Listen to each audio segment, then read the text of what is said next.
ते पङ्कजवासिनि देवसुपूजित सद्गुणवर्षिणि शान्तियुते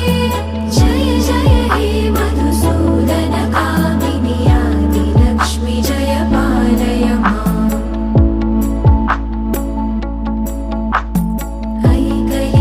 ऐकलिकल्मषनाशिनि कामिनि वैदिकरूपिणि वेदमये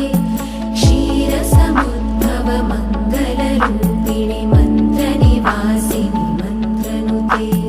मङ्गलदायिनि अम्बुजवासिनि देवगणाश्रितपादयुते जय जय हे मधुसूदन कामिनि धान्यलक्ष्मि जय पालय माम् जय वरवर्षिणि वैष्णवि भार्गवि मन्त्रस्वरूपिणि मन्त्रमये सुरगणपूजित शीघ्रफलप्रद